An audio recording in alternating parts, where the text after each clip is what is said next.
Donc, salut tout le monde.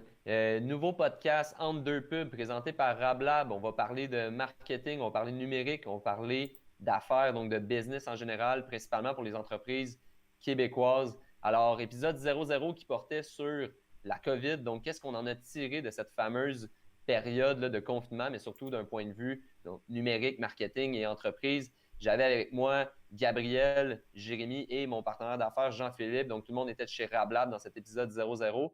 On a parlé de plusieurs choses. On a parlé des surprises, donc des surprises dans le marché, des surprises pour nos clients, qu'on a vu des belles surprises en fait. On a parlé de patrons. Donc, des patrons, c'est quoi en fait? C'est des propriétaires qui ont mené là, de main de maître le virage là, ou qui ont su naviguer à travers la crise. Donc, on a parlé de ça aussi. Et on a aussi JP qui nous a donné son bro tip, donc un point très actionable en lien avec les subventions qui ont été rendues disponibles par le gouvernement. Donc, super intéressant.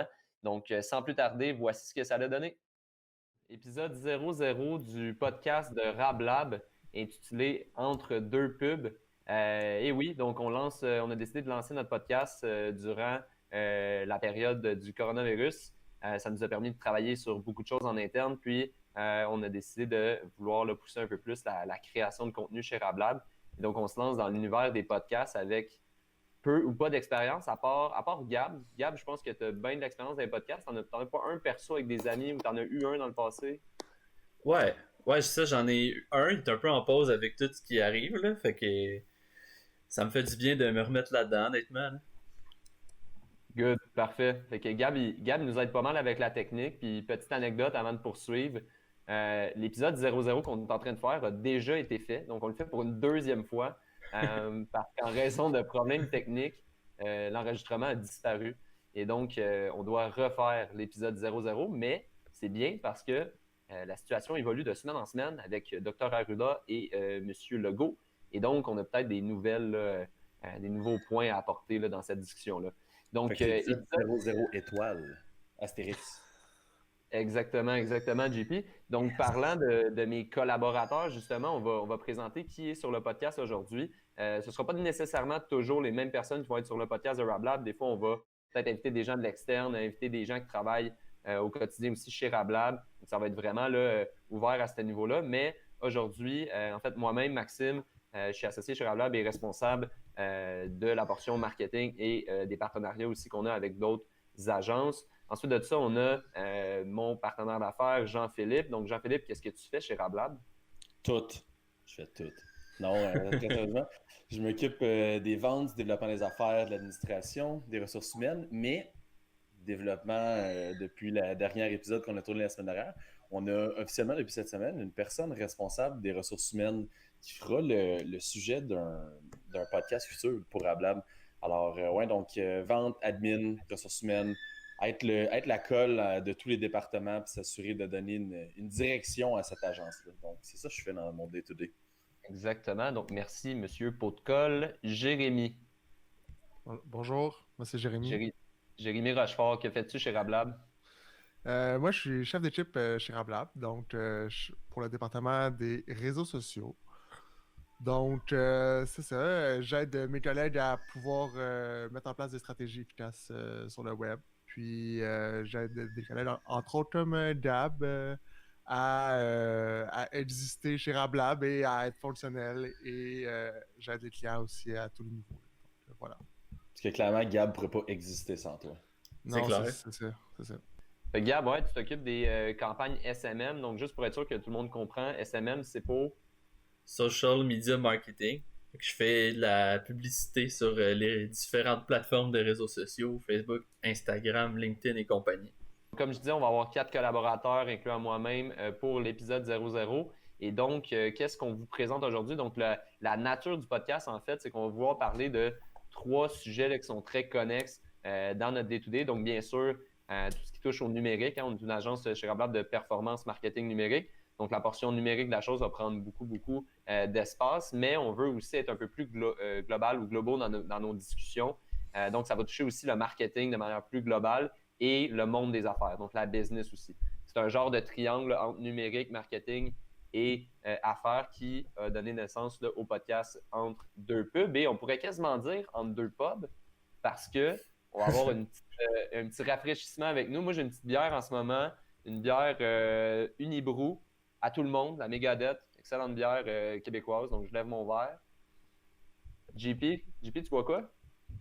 Ginto Hibiscus, de la compagnie Hochelag. Donc, excellent gin en prêt à boire, en canette, 7% d'alcool. J'adore. Je boirais ça tous les jours de ma vie. Très bien, très floral, Jay. Une petite boréale de la Rive-Nord. Rive-Nord represent. Classique. Puis Gab, est-ce que tu es à jeun en ce moment? Oui, j'ai les mains liées un petit peu sur le montage du podcast. Par contre, j'aurais quelque chose à dire, vu que je suis un fan de microbrasserie. Appuyez votre microbrasserie locale. Je suis sûr qu'ils vendent de la bière dans leur boutique en ce moment, puis à des prix plus bas que ce qu'ils vendent d'habitude. True story. Très fort, très bien. J'endosse ce que tu dis. Donc, épisode 00, de quoi on va parler aujourd'hui? On ne peut pas se le cacher. Ça va avoir un certain rapport avec la situation qui se passe actuellement là, avec le confinement, la COVID, etc. Donc, en fait, on va y aller de manière assez large. Nous, on veut parler de, un coup qu'on va être sorti de ça. Est-ce que ça va être dans plusieurs mois, voire même une année? On ne sait pas encore. Mais qu'est-ce qu'on va avoir retenu de ça du point de vue entrepreneur, business, entrepreneuriat, marketing? Donc, vraiment, qu'est-ce qu'on retient de la COVID? Donc, on va commencer ça avec une petite petit tour de table, un petit smooth talk, comme on dit, avec quelques sujets. Donc, je vais aller voir JP, je vais aller voir Jay, je vais aller voir Gab, on va jaser. Puis après ça, on va avoir vraiment des rubriques avec des cas clients qu'on a vécu chez Rablab, avec des points ou des conseils, je dirais, comme on dit, actionable, que vous allez pouvoir utiliser là, en entreprise là, dès demain matin. Et c'est ça. Fait que ça va être ça un petit peu l'épisode 00. On va étoffer ça avec le temps. On va prendre aussi des feedbacks, on va s'améliorer. Mais je pense qu'on va avoir bien du plaisir. Alors, les enregistrements vont avoir lieu les jeudis, fin d'après-midi. Donc, c'est pour ça qu'on a un petit rafraîchissement à la main. Et puis, on va diffuser ça là, via nos réseaux là, sur les plateformes chaque mardi par la suite. Donc, on va commencer ça avec JP. Tiens. On va commencer avec JP et on va parler de... De quoi tu vas nous parler, JP? Pourquoi pas arrêter de vendre son produit ou son service et de positionner sa marque en temps de crise? En fait, par rapport au COVID. Donc, c'est ça le sujet en ce moment. En fait, puis, juste pour rappeler le titre à tout le monde, là, en fait, on s'était donné comme grande ligne là, le COVID-19, le marketing, les affaires. Bon, qu'est-ce qu'on en retient? Puis, en fait, là, on a décidé de se prendre un petit smooth talk, une couple de minutes, juste pour donner des points à tout le monde. Puis, on aime tout en ça se dire entre nous autres, est-ce que des actionable points là, ou des trucs qu'on peut en retenir suite à justement une rubrique qu'on a lue ou une situation qui est arrivée. Puis je voulais vous donner un point qui me paraît fulgurant à retenir là, avec la période de crise. C'est en ce moment, on a eu beaucoup de gens dans le dernier mois et demi, depuis en fait, je dirais le 13 mars, là, qui est vraiment la date butoir, là, le fameux vendredi, où est-ce que là, les gens n'étaient pas trop sûrs, est-ce qu'on retourne au bureau lundi, qu'est-ce qui arrive, puis les annonces du gouvernement ont commencé dès le lundi, là, Legault, tous les jours, à sa barque, 13h, en train d'annoncer des bonnes et mauvaises nouvelles. Donc, on a remarqué que beaucoup de gens qui ont arrêté de positionner et de vendre, donc ils ont arrêté de positionner leur marque en ligne, puis ont arrêté de vendre. Le point très important par rapport à ça, c'est qu'on ne peut pas faire ça. Donc, mon smooth talk, c'était pourquoi ne pas arrêter de vendre.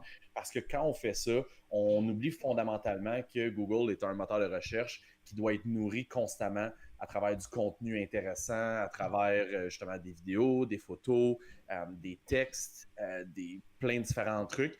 Puis, on l'a vu dans un espace de temps assez court, juste depuis la mi-mars jusqu'à aujourd'hui. Il y a beaucoup de nos clients qui ont décidé de justement faire complètement l'inverse, mettre les bouchées doubles, se dire bon, ben mon commerce est terminé, mais j'ai du temps à la maison, je vais écrire des articles de blog, je vais faire du contenu vidéo, je vais faire du contenu photo, je vais reprendre mes produits, je vais les amener chez nous, fond blanc, je reprends des photos. Puis tous eux ont, comment je pourrais dire en anglais, ont comme step a notch, donc ont pris du galon par rapport à leurs compétiteurs parce que tout le monde est comme redevenu un peu sur un pied d'égalité pendant cette période de crise-là. Donc, les compagnies qui n'ont pas arrêté de vendre se sont surélevées. Les compagnies qui ont arrêté de vendre ont été, en plus d'être pénalisées par Google, ont été pénalisées parce que leurs compétiteurs ont fait exactement l'effet inverse. Donc, leurs compétiteurs sont arrivés avec un positionnement ou une idée en disant, bon, ben, c'est le temps, c'est, comme on dit, c'est crunch time. Je mets mon temps sur mon site web, je mets mon temps sur mon marketing en ligne parce que, anyway, le marketing, c'est pas un job de 3 mois, 6 mois, 1 an. C'est une job de, surtout si on veut une pérennité pour son entreprise, c'est une job de 5, 6, 7, 8, 10, 12, 15 ans. Puis juste en terminant ce que j'allais dire, il y a beaucoup de marques, puis on va en jaser un petit peu plus tard. Il y a beaucoup de marques, de très grandes marques qui ont pris cette opportunité-là pour dialoguer des messages. Puis il y en a d'autres aussi qui ont dialogué des moins bons messages. Donc, bref, on le voit, c'est une période de crise. Les dollars sont difficiles. Puis, écoute, je la gère les finances de cette entreprise-là. C'était très difficile. Il faut bien naviguer le bateau. Sauf que quand on voit la tempête arriver, puis on dit oh non, on arrête tout, c'est dommageable à moyen et à long terme. Donc, clairement, il ne faut pas arrêter en temps de crise. Il faut faire l'inverse. Il faut penser à des idées créatives pour la suite des choses. Alors, voilà mon petit smooth talk. Excellent, très bien fait. Il y a un truc que tu as dit qui m'a accroché, puis je te relancerai peut-être là-dessus. Est-ce que tu penses que les gens, globalement, là, nous inclusivement, en tant que consommateurs, est-ce qu'on aurait la mémoire courte peut-être, au sens où peut-être que j'ai suivi une marque, consommé des produits pendant 1 an, 2 ans, mais que par exemple, en temps de COVID, cette marque-là, cette compagnie-là a complètement disparu de la carte. Est-ce que c'est possible que je me tourne vers des... Puis là, je pose la question, puis je pense que c'est répondre en même temps. Je pense que c'est possible, en fait, que je me tourne vers d'autres marques, en fait, compétitrices ou encore même des solutions de produits ou de services qui sont indirects, simplement parce que cette marque-là, cette compagnie-là n'est plus top of mind, si on veut, là, dans mon évaluation, là. Fait que pour ta question déjà répondue, je crois que c'est fait. Mais pour, mettons, rajouter par-dessus, l'exemple parfait qui me vient en tête, puis j'ai eu des dizaines et des dizaines d'exemples, Amazon. On sait Amazon est assez top of mind, tout le monde achète sur Amazon, puis ceux qui disent qu'ils n'achètent pas sur Amazon, vous êtes des menteurs. Donc, Amazon, en ce moment, si tu achètes de commander un fil HDMI, il arrive le 24 mars 2062. Donc, clairement, il y a beaucoup de gens qui se sont tournés vers des alternatives. Puis je suis sur des groupes Facebook, des pages Facebook d'entrepreneuriat, puis tout ça. Puis les gens disent « Hey, je suis donc bien surpris. J'avais pas remarqué que ce commerce-là, à Pointe-aux-Trembles, vend des fils HDMI. Je l'ai commandé 2 jours plus tard, je l'ai eu chez nous. Puis j'ai payé le même prix qu'Amazon ou un 2 ou 3 dollars supplémentaires. Puis même moi, j'ai encouragé le local comme pas de bon sens parce que je me suis dit, c'est pas vrai que je vais continuer d'acheter de gros joueurs. Parce que, anyway, on n'a plus rien à faire à part acheter de la bouffe et de l'épicerie. Fait que je me suis dit que j'allais me concentrer mes efforts. Puis honnêtement, j'ai enlevé, là, depuis 1 mois et demi, j'ai enlevé mon réflexe d'aller sur Amazon. J'ai cherché un produit. On dirait que je suis comme retourné sur Google pour me repencher vers différents produits que je me demandais si c'était disponible. Puis honnêtement, depuis 2 ans, mon seul réflexe, quand je cherche un produit, peu importe la catégorie, puis là, j'inclus des affaires aussi larges que des jeux vidéo ou un parasol, là. Je fais Amazon.ca, j'écris le nom du jeu vidéo parasol, puis si je l'ai, je l'achète. Mais là, complètement à l'inverse, j'ai été dans les moteurs de recherche, j'ai été sur des sites web, j'ai fouillé un petit peu plus, j'ai des super belles surprises. Donc oui, le consommateur a la mémoire, je pense, courte, puis ils ont changé déjà un petit peu leurs habitudes. Reste à savoir si ça va durer. Donc, Parasol jeux vidéo, JP est définitivement en train de se faire un salon de gaming dans son arrière-cour. Je suis comme le pingouin dans Batman, je me suis pris un parasol, là, puis là, je suis comme « Non, don't touch my things ». Gab, t'allais dire quelque chose? Ben, ça me ferait que tu parlais de fil HDMI parce que j'ai vu la même chose. J'ai vu la même problématique. Puis, fun fact, j'étais en train d'être sur l'app de Uber Eats. Puis là, j'ai découvert un DEP virtuel Uber Eats. Je sais pas si vous saviez que ça existait.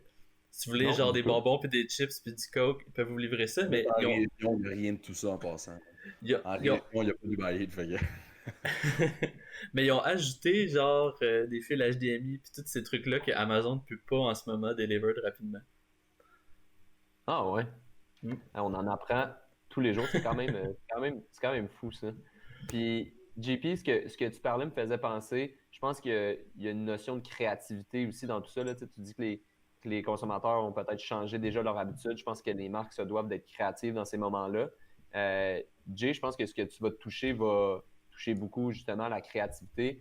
Tu voulais nous parler aujourd'hui des stratégies justement, surtout axées sur la communication, là, donc peut-être quoi communiquer et comment.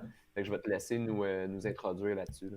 Yes, absolument. Ben, le sujet est quand même large, là, on s'entend parce que il y a eu des bons coups, mais il y a aussi des moins bons coups. Puis, tu sais, je veux pas m'éterniser sur les moins bons coups, mais je sais que, tu sais, récemment, les entreprises sont en mode plus licenciement temporaire. Puis, tu sais, bon, j'imagine, j'ai l'impression que la grosse vague est peut-être terminée ou du moins ça a fortement ralenti, là.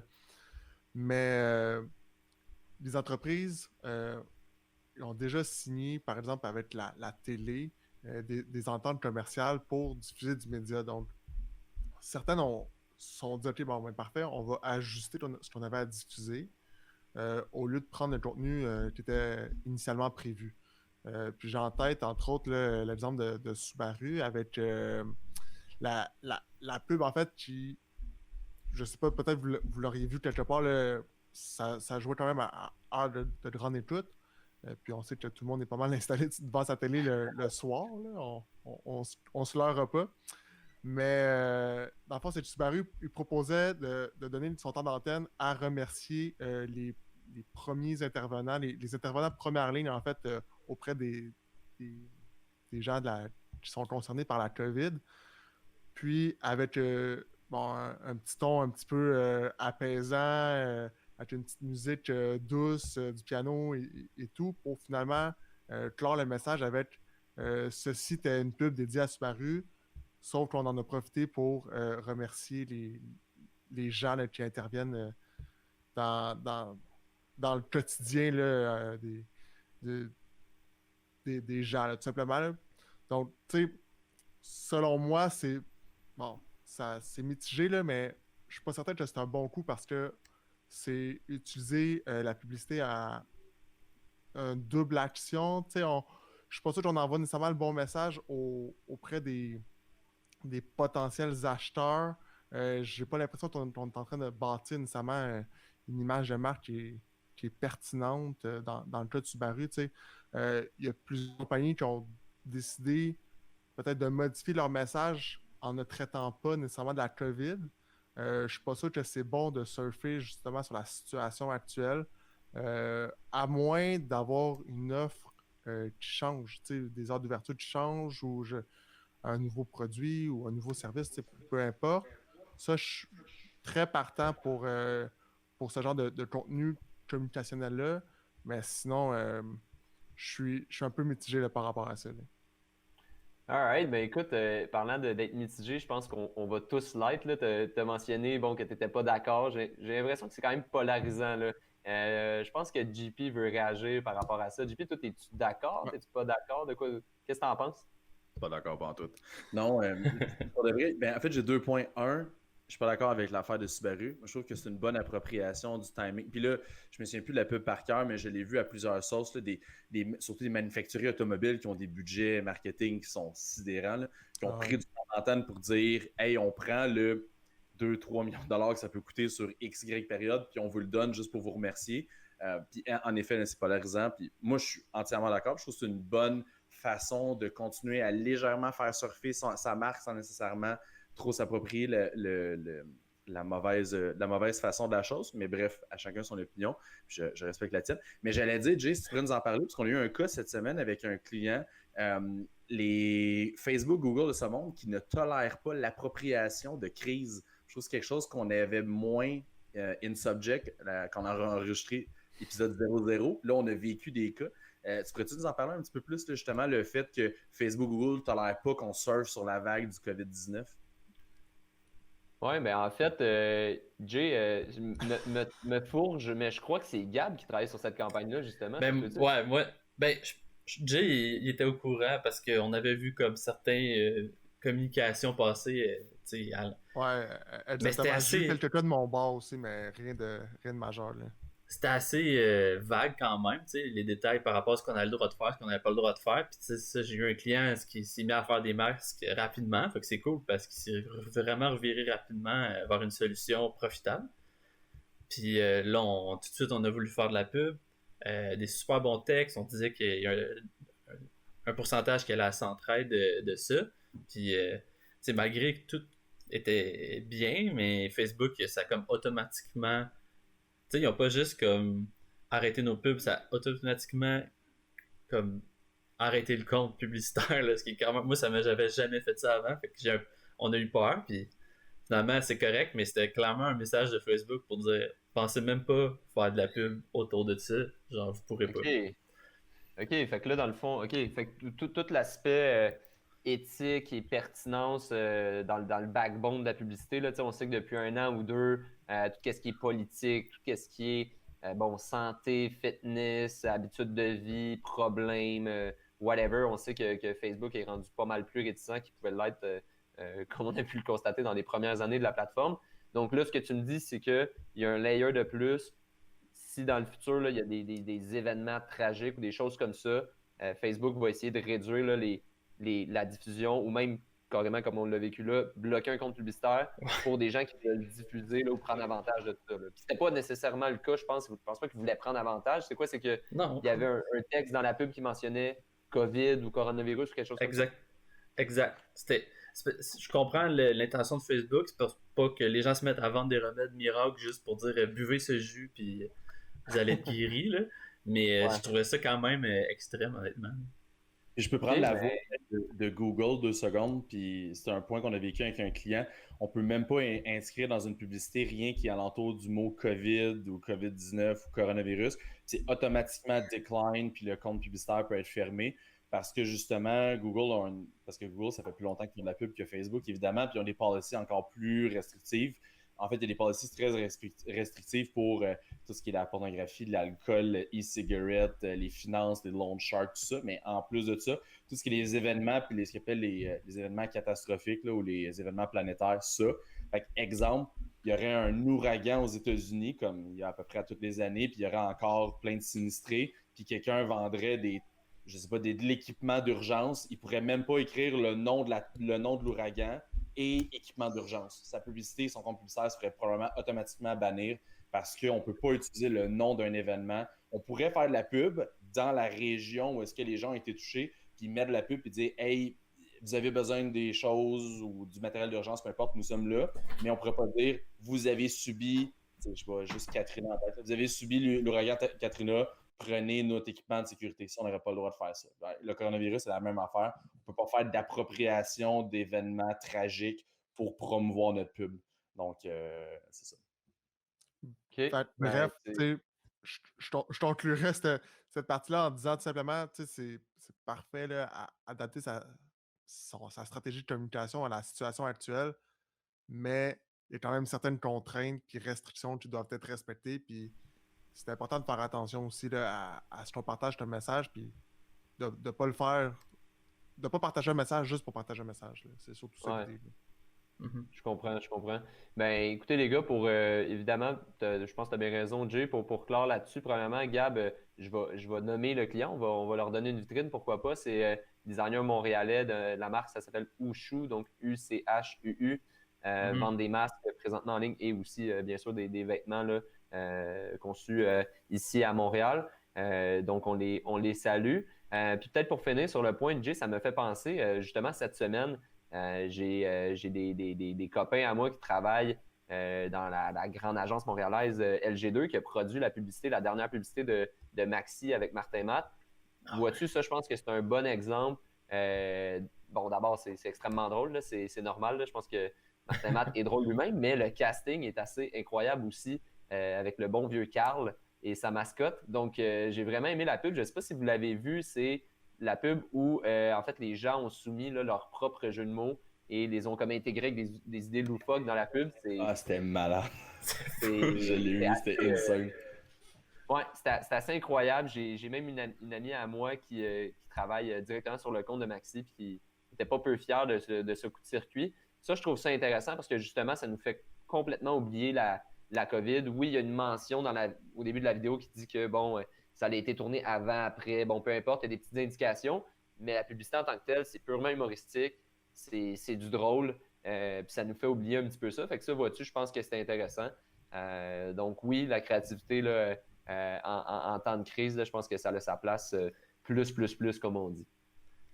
Donc, je pourrais maintenant, je vais y rajouter. aller avec... Ah. Excuse-moi, Gab.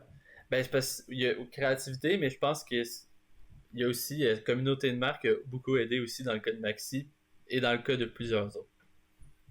Oui, non, effectivement, c'est vrai. Puis là, tu m'as relancé, puis ça me fait penser, c'est la gestion de communauté Maxi a fait en sorte ils ont du user-generated content à même des commentaires sur Facebook. Ça, c'est assez incroyable. C'est ça. Puis même pour monsieur, madame, tout le monde qui roule sa petite entreprise au Québec, justement, là, ça peut devenir une mine d'or. Ce que les gens vous disent, là, le conversationnel, que ce soit dans un chat sur votre site web, que ce soit au téléphone, que ce soit dans un commentaire de produit ou dans une publicité ou une publication sur Facebook, Instagram, il y a des choses qu'on peut reprendre à ce niveau-là.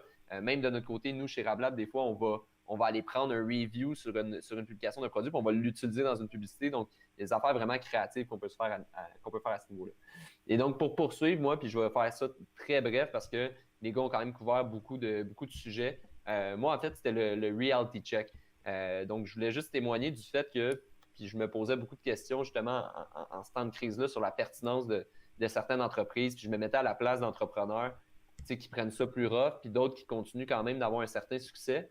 Puis il y a des éléments externes, c'est sûr, à travers tout ça.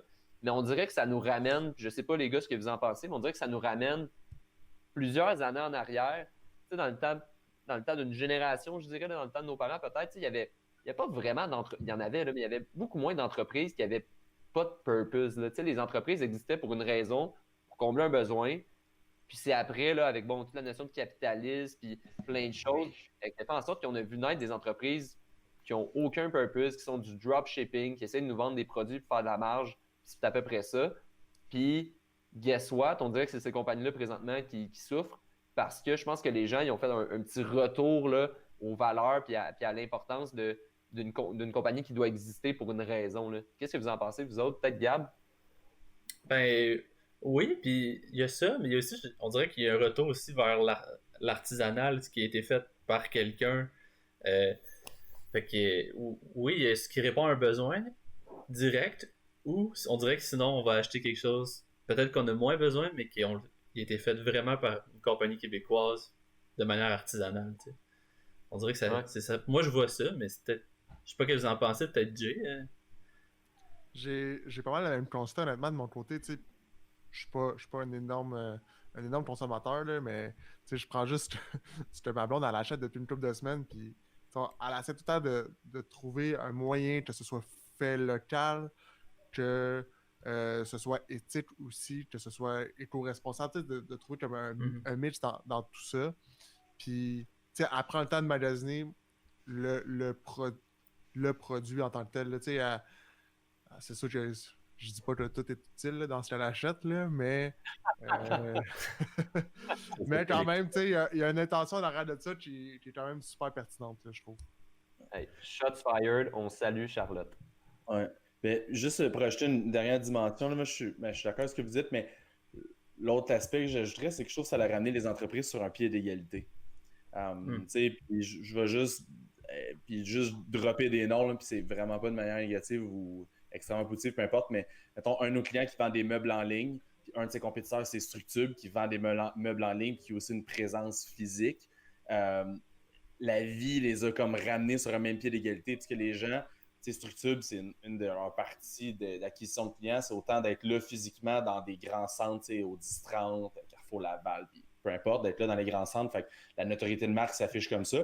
Mais si tu décides d'être présent sur le web, mais là, la vie a fait, ou la situation actuelle a créé que ça les a stabilisés sur le même pied d'égalité. Puis là, ce qui les a ramenés, c'est Google, Facebook, la pub, le contenu, le référencement avec les clients, la qualité du processus d'achat, la qualité aussi du service après-vente. Fait que tout ça, c'était une entreprise en ligne qui se battait contre un géant. Ben là, le géant, il n'a plus son retail. Fait que là, tu es comme rendu pas mal au même pied d'égalité. Fait que si tu fais de la bonne pub, tu donnes du contenu de qualité, puis tu offres un service, une expérience client qui est adéquate. Pour de vrai, je pense que tu as autant de chances d'aller chercher de la clientèle que le gros joueur qui a 5, 10, 15 fois ton budget publicitaire. Fait que c'est ça le point que j'avais. Jay, tu avais la main levée comme un très bon écolier. Euh, Honnêtement, je suis 100% d'accord avec toi. Tu sais, mon seul bémol ou ma seule désolation là-dedans, tu sais, c'est qu'on ait autorisé des Costco, des Walmart de ce monde à rester ouverts alors que des petits commerces de quartier qui ont pignon sur rue, eux, malheureusement, ont dû fermer leurs portes. Puis il a fallu qu'ils s'adaptent très, très rapidement pour contrer justement ces grandes surfaces-là qui étaient restées ouvertes. Ouais, puis il y a eu des cas d'éclosion dans un Walmart aussi. Là. Fait que, fait que tu Ouais. au final. Faut faire les choix. C'est ça. Effectivement. Donc, les boys, ça fait pas mal le tour sur notre petit segment Smooth Talk. Fait que là, ça devient vraiment pas smooth du tout. On va sûrement s'envoyer des et tout. Non, c'est vraiment pas vrai. C'est juste qu'on va y aller dans des choses un petit peu plus précises. Je pense qu'un des aspects importants ou des purposes qu'on veut suivre avec ce podcast-là, puis c'est toujours une attitude qu'on a gardée aussi chez Rablab. On n'aime pas le contenu qui nous informe sur tout et rien en même temps. Donc, on aime amener du contenu qui est actionable, comme on dit en bon anglais, et donc qui va vous procurer là, vraiment quelque chose à faire de concret par rapport à ce qu'on a dit. Donc là, on tombe vraiment dans la portion concrète. Donc, pour des futurs épisodes, ça se peut que vous skippiez jusqu'à cette portion-là. Ben, ce sera tant mieux. Au moins, on vous aura donné quelques tips, quelques conseils. Donc, on va commencer avec le bro tip. JP, c'est notre bro cette semaine. Donc, il va nous donner un petit conseil. Puis son conseil, ça va toucher les subventions, donc l'intervention de l'État à travers cette crise-là. Donc, JP, je te cède la parole. Sup, bro. Je donne le bro tip de la semaine. Non, sincèrement, le petit segment pour le bro tip et il est alentour du PACME ou PACME ou whatever it's called. Donc, c'est le programme, la dernière fois je l'avais sous les yeux, mais là, il va falloir que j'en souvienne par cœur. C'est le programme d'action concertée pour le maintien en emploi. Je pense que c'est exactement ça. Alors, le programme est une enveloppe budgétaire de 100 millions de dollars préparée par le gouvernement provincial afin d'aider les entreprises à maintenir des emplois, comme le programme le dit, mais en fait, en améliorant certains aspects, dans le fond, comment je peux dire, en prodiguant de la formation pour l'entreprise pour s'améliorer certains aspects, que ce soit leadership d'entreprise, expertise, finance, en fait, tout ce qui est RH était comme un des principaux aspects dans le programme et il y a tout l'environnement marketing numérique. Donc, on était là, fait que marketing numérique, on inclut transformation numérique, CRM, automatisation, bref, tout ça. Donc, le bro tip de la semaine, c'était ben là, on est rendu pas mal à la fin du programme, alors je vais y aller moins agressivement. En fait, c'est que l'enveloppe de 100 millions de dollars du gouvernement, on avait le droit de faire un projet jusqu'à la hauteur de 100 000 dollars qui était subventionné par le gouvernement, qui remboursait 150 dollars pour la compagnie qui donne la formation, puis 25 dollars pour l'employé qui est formé par le biais de cette formation-là. Ce qui arrive, c'est que l'enveloppe de formation de 100 millions de dollars du gouvernement, on arrive au bout. Donc, j'ai eu des discussions avec notre personne qui travaille à Emploi Québec, avec différents clients qui sont bien plugués chez Emploi Québec, qui c'est eux qui donnent l'information. Donc, ils ont dit que le 100 millions, là, il reste une coupe de dollars à aller chercher et c'est terminé. Par contre, c'est un excellent exemple, je trouve, que le gouvernement a fait pour aider les entreprises à continuer à prospérer, puis aider aussi les entreprises à se dire, je peux me battre contre le GAFA, le Google, Amazon, Facebook, à très petite échelle, on s'entend, on ne parle pas des mêmes proportions, mais de continuer à être bien outillé. Donc, bref, bon programme du gouvernement, il existe des formations. Puis l'autre chose aussi, c'est que pour toutes les entreprises qui ont plus de 2 millions de masse salariale par année, ils ont le droit à 1% de la masse salariale en formation. Donc, c'est les mêmes types de programmes, c'est juste que des éligibilités qui sont différentes. Donc, tout ça pour dire que si vous avez une entreprise, peu importe la taille, parlez à votre centre local d'emploi. Vous avez juste à aller sur le site du gouvernement, vous allez pouvoir le trouver. Vous parlez à cette personne-là, vous devenez chumé avec elle. Vous allez voir, il y a plein de subventions pour de la formation en ressources humaines, pour de la transformation numérique, pour de l'import ou de l'export de vos produits, pour payer du budget publicitaire à Google pour exporter votre produit. Il existe une centaine de différentes choses qu'on est capable de faire. Puis il y a des compagnies qui sont spécialisées pour ça. Puis surtout, souvent, il faut aller voir des avocats parce qu'ils vont nous aider à bien ficeler notre produit, notre service dans le marché, puis après ça, nous amener au bon endroit. Donc, bref, le PACME, quand vous allez écouter le podcast, probablement qu'on va être fini ou à la veille de finir, mais c'est très important d'avoir quelqu'un d'Emploi Québec avec qui vous êtes fingers crossed, bien chumé, puis vous allez voir, vous allez trouver plein d'opportunités qui dorment sur les tablettes. Excellent. Puis, tu sais, même si ça tire à sa fin, je pense que notre conseil, c'est quand même, quand vous écoutez ça, écrivez formulaire subvention PACME ou PACME sur Google, puis envoyez-le. Ça coûte rien sauf un petit peu de votre temps. Puis, ça peut vous faire sauver extrêmement gros là, en bout de piste. Donc, on va changer de rubrique maintenant. Merci pour le bro tip de la semaine, JP, qui pourrait faire sauver, ma foi, plusieurs milliers de dollars à plusieurs entreprises au Québec. Donc, Jay, on va y aller avec la rubrique que j'appelle la rubrique patronale. Donc, tu vas nous parler d'un vrai patron qui a su là, piloter là, à travers la crise là, d'un volant de patron. Là. Donc, je te laisse nous parler de ça. Ma capsule patronale cette semaine, ça va porter sur Mathieu Duclos-Monté, que je salue. Pour une petite mise en contexte, là, Mathieu est partenaire dans 2 restaurants, le Clou-Monté à l'Assomption et à Repentigny. Puis bon, comme vous savez, là, avec la COVID, malheureusement, il a dû fermer ses restaurants physiques dans l'impossibilité d'accueillir quelconque client que ce soit. Sauf que Mathieu a décidé avec ses partenaires de ne pas se laisser abattre. Puis ils ont modifié leur stratégie là, assez rapidement pour pouvoir offrir en premier lieu de la livraison. Rapidement, ils sont mis à offrir après ça le take-out. Puis maintenant, ils sont disponibles là, dans plusieurs épiceries de la Naudière, voire peut-être un peu plus large là, encore là, en prêt-à-manger. Là. Aïe. Donc, il a fait un virage à 180 degrés complètement. Puis, il y a quand même des éléments intéressants là-dedans parce que, bon, tu sais, c'est un restaurant style bistrot français, nombre de places relativement limité.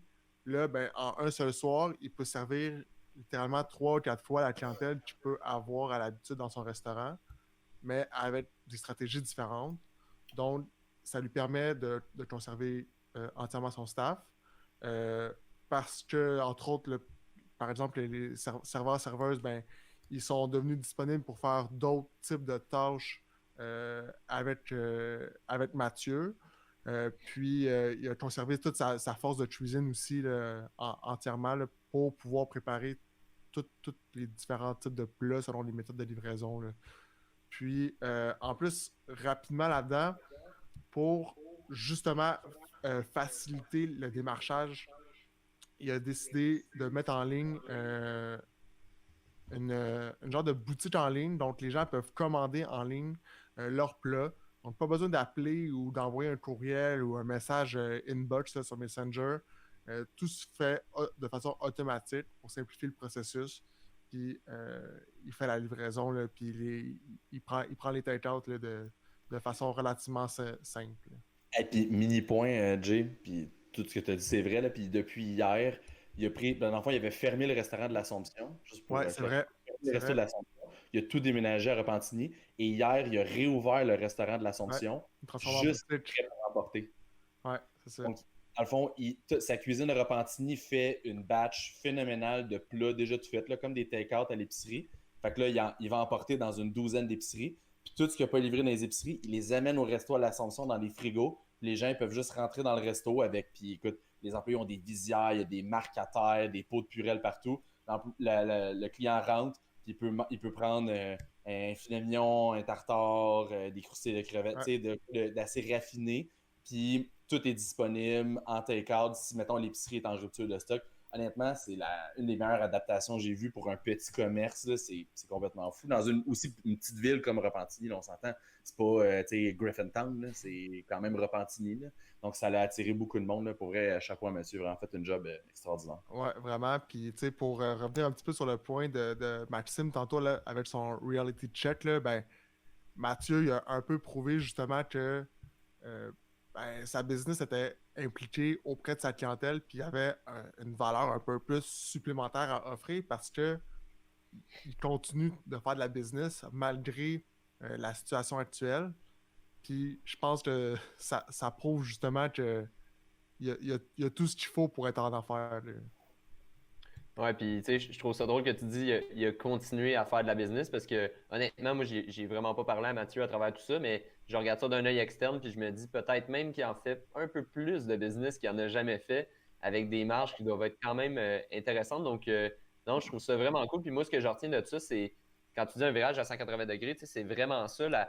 Le purpose, il est le même, là, c'est de donner à des gens un repas de qualité, bon, qui peuvent profiter avec leur famille, leurs Ouais. proches, peu importe. Donc, c'est du luxe qu'on se paye, puis c'est correct. Là. À un certain moment, on a besoin de se gâter un petit peu. Mais moi, ce que je trouve fou, c'est regarder son produit, qui est de la bouffe, puis il a dit, écoute, ma diffusion, là, ou mon canal de distribution vient d'inexister. Là, ça ne marche plus.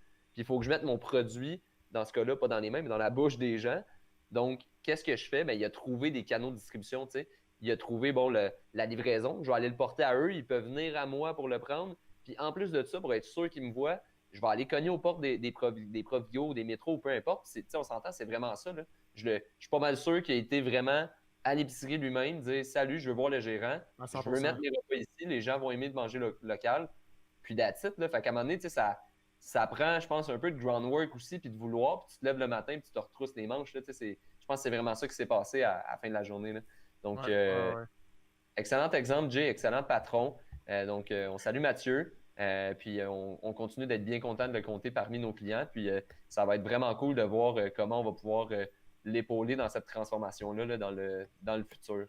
Donc maintenant, on va aller vers Gabriel. Gabriel, ton segment, c'est les trucs surprises, si on veut, ou des choses qu'on a vues qu'on ne s'attendait pas à. Donc, Ouais, exact. je vais te laisser continuer. Là. Je pense que tu avais des exemples concrets, des exemples clients à nous divulguer. Fait qu'on va t'écouter, Gab. Ben déjà, en partant, quand la première annonce de logo a été faite, puis que la crise a vraiment hit hard, là, on dirait que la réflexe de tout le monde a été tout va aller mal à partir de maintenant. Puis aussi qu'on a été comme une semaine ou deux à voir genre l'économie s'écrouler carrément à la bourse. Ouais. Fait que c'est un réflexe qui était normal, mais je pense que ce qui m'a étonné moi et plusieurs clients, c'est qu'au final, il y en a beaucoup pour qui ça a fonctionné. Puis que ça a levé, là. Puis mon meilleur exemple, c'est Gorilla Fitness, que tu connais bien, qui était de l'équipement sportif pour s'entraîner à la maison. Fait que, tu sais, c'est sûr que le contexte a aidé parce qu'on est pris à la maison, puis on veut rester en santé. Mais tu sais que ça marche au point où il vide son inventaire en à peine 2 semaines, c'est quand même spécial. Puis c'est sûr c'est ça que je parle par surprise parce que si tu m'avais dit ça la semaine avant, je t'aurais ri d'en face. Ouais. Puis, tu sais, avec Gorilla, ce que je trouve cool, tu sais, on avait eu des discussions avec Martin quand même sur les produits qu'il offre parce que, tu sais, il faut le dire, la business de Gorilla, je pense qu'il y a pas qu'il y a deux personas, là, ça peut être la même personne, mais il y a vraiment deux applications produits, donc deux unités de business. Tu sais, la première, tu l'as mentionné, je pense que c'est les accessoires pour s'entraîner, que ce soit à la maison, au parc ou peu importe, là, des accessoires plus portatifs, puis des produits qui sont naturellement aussi plus abordables. Tu sais, la deuxième unité d'affaires, c'est vraiment tout ce qui est conception de gym, que ce soit de la conception de gym à la maison. Par exemple, j'ai un sous-sol, j'ai une pièce qui est libre, je me dis, hey, parfait moment, je veux vraiment me bâtir mon propre gym chez moi. Eux, ils font ça, donc ça, c'en est une autre. Et même là, bon, pour fournir de l'équipement aux vrais gyms là, qui sont fermés présentement. Puis, tu sais, on en avait parlé avec Martin, puis on appréhendait en fait une grosse demande pour la portion de gym à la maison, ce qui est vrai, mais je pense que lui-même a été extrêmement surpris de la demande pour les accessoires. Parce que, tu sais, puis je le sais pas, là, j'ai pas fait de focus group, j'ai pas vu les commandes passer, je suis pas au courant de quel produit vend le plus qu'un autre, mais je me dis que il y a tellement d'incertitudes dans la période de temps, surtout au départ. Tu sais, moi, honnêtement, le premier, je me suis dit, ça dure 8 semaines, cette affaire-là. Puis là, on est à semaine 8, justement. Moi, je me suis dit, ça va durer 8 semaines, puis à 8 semaines, on déconfine, puis ça va être ça. Puis là, on s'entend que c'est vraiment pas parti pour ça. Donc, tu sais, je pense que les gens, de semaine en semaine, ils se disent, bon, je vais attendre un peu. Là, à un moment donné, hey, je peux pas plus m'entraîner. Tu sais, c'est pas sain ici et ça. Mais ils sont pas nécessairement prêts à mettre les centaines de dollars que ça requiert pour bâtir le gym au complet. Donc, il va se dire, ah, ben, regarde, je vais y aller avec un ballon, un tapis de yoga, un ci, un ça, mais plusieurs consommateurs, après plusieurs semaines, ça fait beaucoup de demandes aussi. Là. C'est ça, puis tu sais, il y a aussi que peut-être c'est un coup de chance, c'est sûr que un mois ou deux avant, nous, on avait mis une structure de pub afin de convertir plus avec des produits de petits montants pour que finalement, ils se rendent pour des plus grands produits pour jusqu'aux machines à quelques milliers. Là. Fait que je pense qu'il y a eu eux qui se sont rendus, tu sais, qu'on a eu le parcours client qu'on voulait, puis en plus, il y a eu tous ceux qui sont rentrés pour acheter les petits produits. En tout cas, finalement, c'était un succès, mais tu sais, j'en ai eu d'autres comme la petite ours qui sont des couches lavables. C'était sensiblement la même chose. Je pense que les gens se sont tournés vers des choses, des compagnies québécoises, puis des trucs que tu peux réutiliser, que tu vas pas juste jeter après utilisation. Puis d'autres types de surprises. Tu sais, j'ai eu aussi des boutiques bien normales, on peut dire, tu sais, de retail, comme La Penderie, qui vend des vêtements pour femmes, tu sais, at large, puis des vêtements pour bébés. C'est sûr, c'est des compagnies plus québécoises, mais je pense pas que comme mes deux exemples d'avant, ils dépendent autant du contexte, tu sais. Mais ils ont quand même eu des super belles performances suite à la crise. Fait que c'est vraiment des choses qu'on pouvait pas s'attendre. Puis tant mieux s'il y a des petits success stories qui en sortent comme ça, là. Non, effectivement, je suis bien d'accord. Puis j'endosse aussi pour la penderie, la petite penderie, là, la genre de double boutique à l'Assomption. Là. J'ai moi-même vu les résultats dans le compte publicitaire du mois dernier et j'ai un petit peu capoté pour les bonnes raisons. Là. J'avais rarement vu des retours sur budget investi aussi élevés. Donc, tu sais, je pense que ça témoigne carrément là, du comportement qui a changé. Tu sais, les gens ont continué d'endosser Audrey, dans ce cas-là, là, de la penderie, même si sa boutique est physiquement fermée. Jay, tu voulais C'est ça. intervenir?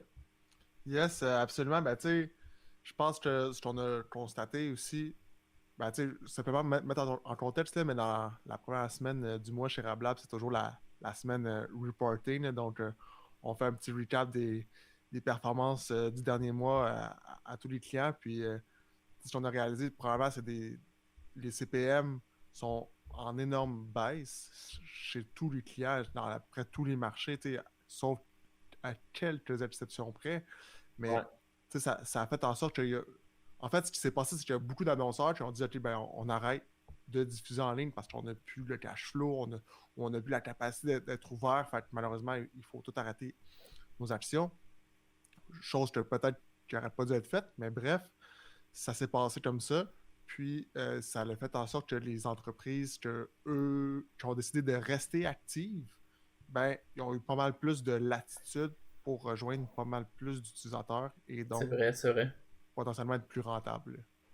C'est non négligeable comme point, tu sais, rapidement, pour mettre des vrais chiffres concrets. Tu sais, on peut penser à peu près à un 30% là, de diminution du coût du CPM. Là. C'est pas mal ça qu'on a observé présentement. Puis j'avais la discussion autant avec des clients actuels qu'un nouveau client qu'on a onboardé chez Rablab. Puis tu sais, c'est un cocktail là, drôlement bon pour les commerces en ligne présentement. Il y a plus de trafic sur leur site web. Ça coûte moins cher à acquérir du trafic. Les taux de conversion sont meilleurs parce que les gens sont prêts à consommer. Donc, il y a tout ça. Mais Ouais. ce que je disais aux clients qu'on vient d'onboarder, j'ai dit, écoute, si par rapport à ce contexte-là, après 1 ou 2 mois de campagne, si on n'est pas capable d'atteindre un retour sur investissement de 300% avec tes campagnes, on ne l'atteindra jamais. Là. Donc, ça ne fonctionnera pas. Il va falloir trouver des réponses ailleurs. Fait que c'est vraiment un timing assez incroyable pour accumuler de la donnée, accumuler du data, pour optimiser nos trucs parce que ça coûte vraiment moins cher le faire. Puis il y a vraiment un influx, une intensité de trafic numérique qui est vraiment plus grand. Donc, ça va mettre fin à nos rubriques, les boys. C'est fait, on l'a fait, l'épisode 00 qui, j'espère, pendant que je dis ça, est enregistré et va finalement être...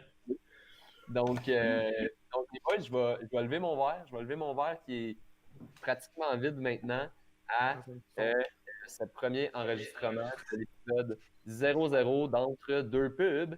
Donc, santé les boys, cheers, Santé. puis on se dit à dans 2 semaines. Cheers. Donc, c'est ça qui concluait l'enregistrement de l'épisode 00 de notre tout nouveau podcast Entre deux pubs présenté par Rablab. Donc, moi-même, Maxime, j'étais avec Gabriel, Jay et JP, tous de Rablab.